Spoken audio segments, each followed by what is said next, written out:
नमस्कार दोस्तों, स्वागत है आपका हमारे चैनल धूप धनुषी आरती में। दोस्तों, जैसे कि शिवरात्रि की पूजन जो है आप में से बहुत सारे लोग कर रहे हैं, तो उनमें से कई लोगों ने मुझसे पूछा कि दादा धूप नैवेद्य के लिए जो है अगर हम जो है इस प्रकार के मिट्टी के जो धूप पात्र हैं उसका हम जो है प्रयोग करें तो वो सही रहेगा या नहीं।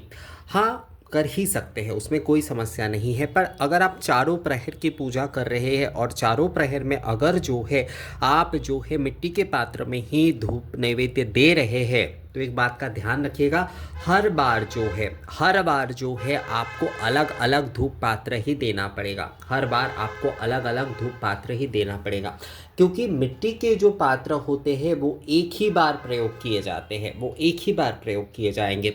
तो आप अगर आरती भी इसमें करते हैं ना, वैसे तो देखिए जो मिट्टी के पात्र होते हैं उसमें आरती नहीं की जाती है, मुख्यतः जो है पीतल आदि के धूप पात्र में ही आरती करना जो है वो सही है। पर अगर आप कर रहे हैं तो भी आपको एक बार ही जो है उसका प्रयोग करना चाहिए।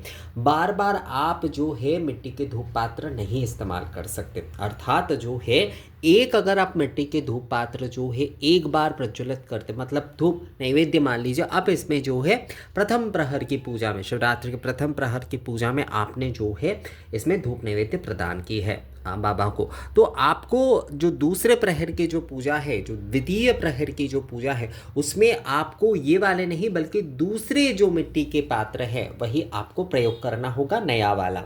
जो तीसरे यानी कि तृतीय प्रहर है उसमें भी आपको जो है एक और नया पात्र जो है आपको प्रयोग करना पड़ेगा। चौथे प्रहर जो है यानी कि जो चतुर्थ प्रहर है उसमें भी आपको जो है एक नया वाला पात्र में ही जो है आपको धूप नैवेद्य प्रदान करना है।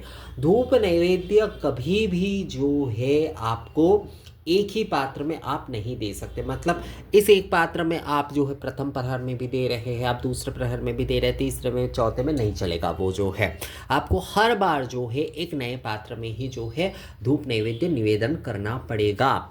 और अगर जो है आप पीतल के धूप पात्र में, मान लीजिए आपके पास दो धुनुची है, तो एक में आप धूप नैवेद्य प्रदान कर रहे हैं और दूसरा जो है आप धूप निवेदन और आरती आदि के लिए जो है प्रयोग कर रहे हैं, तो यही धूप पात्र जो है आपने प्रथम प्रहर में दिया, इसे धोकर मांझकर जो है आप दूसरे प्रहर में भी इसका प्रयोग कर सकते हैं, आप तीसरे प्रहर में भी फिर से इसे धोकर मांझकर प्रयोग कर सकते हैं और चौथे प्रहर में फिर से जो है इसे धोकर मांझकर प्रयोग कर सकते हैं। तो अगर आपके पास पीतल के धूप पात्र है तो उसे आप धोकर मांझकर जो है उसका प्रयोग कर सकते हैं। पर मिट्टी के अगर आप धूप पात्र में धूप नैवेद्य आदि करते हैं तो आपको जो है हर बार जो है एक नए वाले पात्र में ही आपको धूप नैवेद्य प्रदान करना है। कभी भी जो है एक ही धूप मतलब पात्र है उसमें हर बार धूप नैवेद्य निवेदन नहीं किए जा सकते।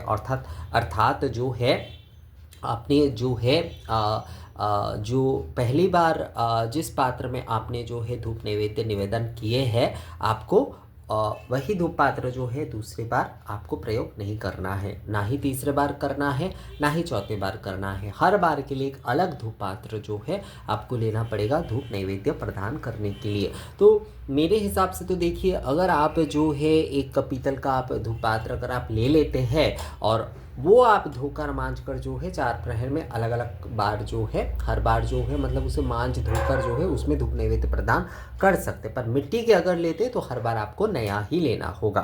तो मुझे लगता है ये विषय जो है आप लोगों को समझ में आ गया है। दोस्तों, इस वीडियो में दिए गए जानकारी आप लोगों को कैसा लगा मुझे कमेंट्स करके ज़रूर बताइएगा। मिलेंगे आपसे अगले वीडियो में नए किसी विषय के साथ, तब तक के लिए नमस्कार।